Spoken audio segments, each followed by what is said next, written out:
મોટા મહેલમાં પડી રહેવા વાળા સુખી નહીં, તાર ઝૂંપડીઓમાં પડી રહેવા વાળા સુખી નહીં, કોઈ અહીં તો સુખી છે જ નહીં। ચંદા ભી દુખી, સૂરજ ભી દુખી, દુખી નવલખ તારા, રાજા ભી દુખી, રૈયત ભાઈ દુખી, બધા દુખી જ છે। કબીર સાહેબ કહેશે ભજન કરે સોઈ નર સુખિયા, આ ભજન કરે ને એવો આ સુખી। ભજન કરવાનું કહ્યું છે, શું કરવાનું કહ્યું? ભજન કરવાનું કહ્યું। ભજન નહણા ગાગા કરવાનું નહીં કહ્યું, ભજનમાં નહણા વગાડ વગાડ કરવાનું નહીં કહ્યું, ભજન નહણા હોભળ હોભળ કરવાનું નહીં। ભજન કરે સોય નર સુખિયા, અને ભજન કરવાનો સમય હોય ત્યારે કોઈ તમને ગમે તે કે એ બાબત ઉપર કોણ ધર્યા જેવું નથી। આથી હેડતો હોય આથી, એની પાસે કેટલાય કૂતરો ભસતો આંસુ બહે કે ના બહે, પણ આથી કોઈ દિવસ પાછું વળીને જોતો નથી। જોવે કેમ નહીં જોતો? આથી જાણે છે કે મારા પગ જ એટલા મોટા છે કે એ કૂતરાના મોઢામાં આવવાના જ નહીં। બચકું ભરવા જશે ને તોય મોઢામાં આવે તાર બચકું ભરાય ને। આથી ચલત હે અપની મસ્તીમાં, ઓલ્યા શ્વાન ભૂકે વાકું ભૂંકવા। આપણને સમય મળ્યો છે કોઈની જોડે જીભા જોડી કર્યા વગર, જે પરિવારમાં રહીએ છીએ પરિવારની અંદર હળી મળી અને ફક્ત રસ લેવાનો છે, રસ। અહીં કોઈની કણ તમે કોકની કણ પરિણામ સારું માંગતા હોય ને તો કોઈની કણથી પરિણામ સારું આવવાનું નથી, પરિણામ તમારે લાવવાનું છે, તમારે। ભણાવવા વાળા તમને 12 મહિના ભણાવશે, ભણાવવા વાળા 12 મહિના તમને ભણાવશે, એની પરીક્ષા 3 જ કલાકમાં આપવાની। નિહાર જતો હોય છોકરાને ખબર હશે 12 મહિના ભણવાનું, જેટલા વિષય ભણવાના હોય, ગુજરાતી હોય, અંગ્રેજી હોય, વિજ્ઞાન હોય, ગણિત હોય, સમાજ વિદ્યા, જે કંઈ હોય બધા વિષય ભણવાના, 12 મહિના સુધી ભણવાના। પણ એની ગુજરાતીનું પેપર ફક્ત 3 જ કલાકનું હોય। તે જ્યારે તમે બોર્ડમાં જાઓ, બોર્ડની પરીક્ષાની અંદર નિયમ છે 3 કલાકની પરીક્ષાની અંદર ગુજરાતીનું પેપર 3 કલાકનું હોય, એમાં 1.5 કલાકનો તો મેડો કરવાનો। શું કરવાનું? અને 1.5 કલાકના જવાબ લખવાના કે નહીં લખવાના? હવે જવાબ લખવાના થાય ત્યારે એના શિક્ષક એના વિદ્યાર્થી શીખવાડ્યું હોય કે બસ તારે પ્રશ્નમય નહીં લખવાનો, ટાઈમ ઇઝ મની। તમારી પાસે ટાઈમ બહુ ઓછો હશે, પ્રશ્ન નહીં લખવાનો, પ્રશ્ન એક કરીને ફક્ત એનો જવાબ લખી દેવાનો। અને પેપરની અંદર જે પ્રશ્ન તમને આવડતો હોય એનો પહેલો જ જવાબ લખી નાખવાનો, આખું પેપર વાંચવા નહીં રહેવાનું, પેપર જોઈ લેવાનું। જે પ્રશ્ન પહેલો આવતો હોય એવું નહીં સપ્લિમેન્ટરીમાં પેપરમાં પહેલો જવાબ હોય તે પહેલો જ લખવાનો, એવું નહીં છેલ્લો હોય એ તું આપા પહેલો લખી દે, જો તારે પાસ થવું હોય તો। અહીં કશું બી જોવા રહ્યા ને મહારાજ તો નપાસ થયા સમજી। આ 1.5 કલાકનો મેડા થવામાં આ કેદાર શિક્ષકે કહ્યું તું મેડું કરતે કરતે કરતે કરતે ધોન રાખજાની 12 લીટો ના જતો રહે, નહીતર હાચો હઈશ ને તોય ખોટો પડીશ। અને પડ્યા કેટલાય ના ભોન નહીં રહેતું, આ ખાલી ઘૂંટવાનું એમય।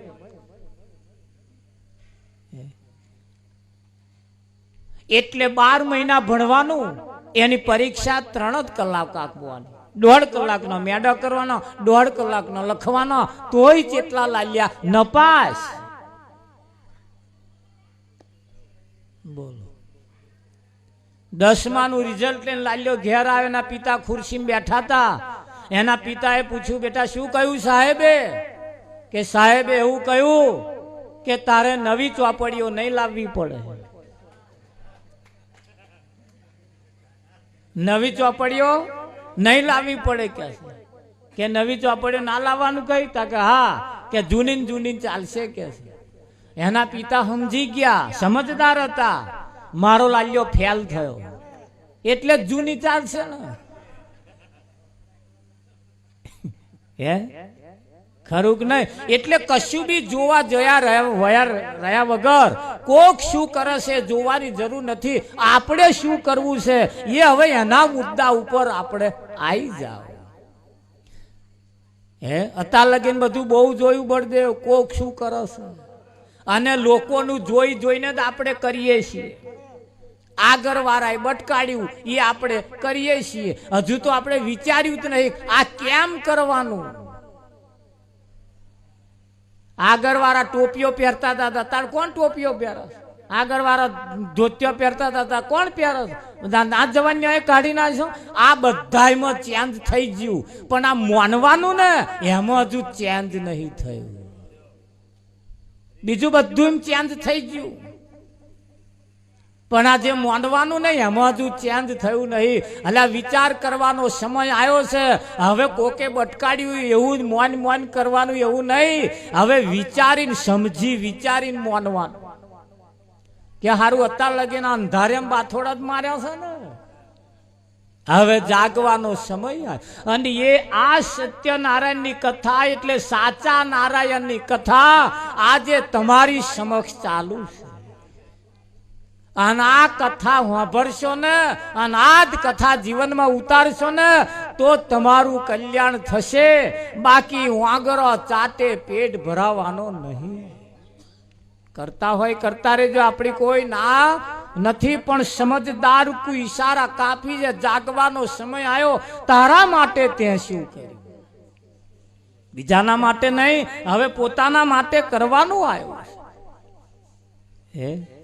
ગોચીનો બેલ ચાલે ઉતાવળો, કાશી જવાના ઘણા કોળ. ઘોણીએ જોડેલો બળદ, એના આંખે ડાબડા બોધેલા છે. જોજો તમે કોઈ ઘોણી વાળા તો ના ગયા હોય જજો. એ બળધ્યો જે ગોર ગોર ફરે છે ને એને ડાબડા બોધેલા છે. આ બળધ્યાના મનમાં એમ કે હું વહેલો હેડું તો કાશ્ય પોકી જાઉં. આ બળદના મનમાં એમ કે વહેલો હેડું તે કાશ્ય પોકી દો. તે હેડ્યો હેડ્યો હેડ્યો હેડ્યો એટલું બધું હેડ્યો, હોજ પડી.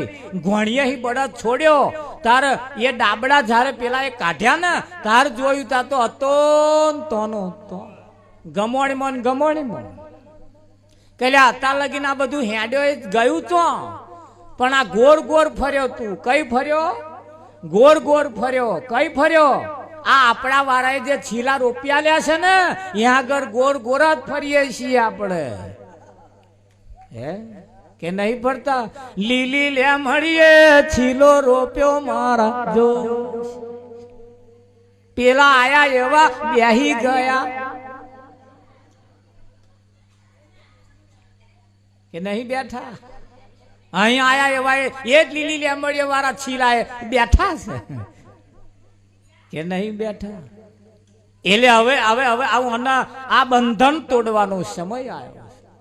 અને આ બંધન તોડવા માટે આ ભજન છે. આ ભજન સિવાય કોઈ માર્ગ એવો નથી કે તમને આ 184 ના ચક્કરમાંથી બહાર કાઢે. ઘોડીનો બેલ ચાલે ઉતાવળો એટલે 184 નું ચક્કર. અને 184 ના ચક્કર ની અંદર આપણે જોડાયા છીએ. પેલા બળદ હતા, પછી ગધાડો થયા, પછી હતે કૂતરું થયા, બલાડું થયા, કેટલાય અવતાર ધારણ કર્યા. આ ચક્કર ફર ફર ફર ફર ફર ફર અને હજુ આમહી નહીં સ્વામી બીજા નહીં જાવ એની શી ખાતરી?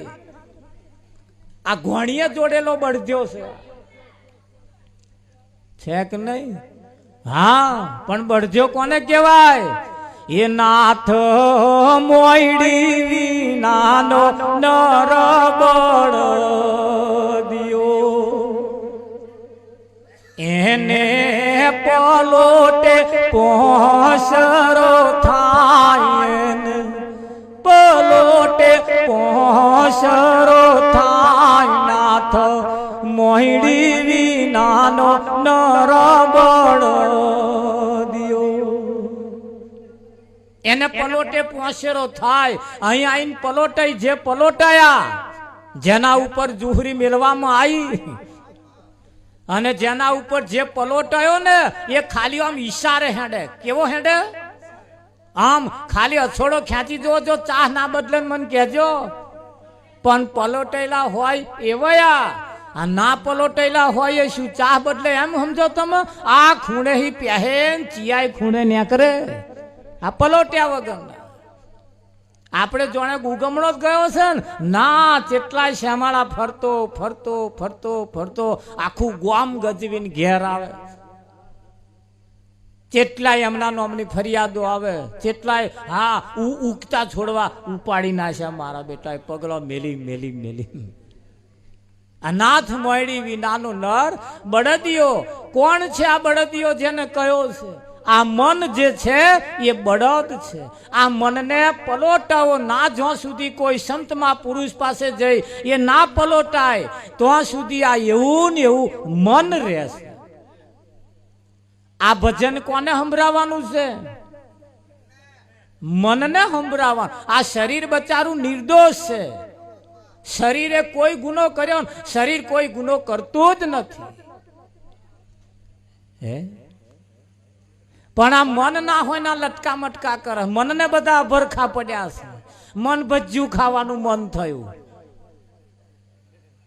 આ બેનો ઘણી વખત વાત કરે મન પિયર જવાનું મન થયું શું થાય છે મન થાય છે અને આ અભરખા બધા મનમાં પડ્યા છે અને મનના અભરખા જ્યાં સુધી ઓછા નહીં થાય ત્યાં સુધી આપણું કલ્યાણ થાય એવું નથી આ મન તમને અહીં બેઠા છો ને હાલ તમને મન ઊભું કરીને લે ના હે શું સમજો તમે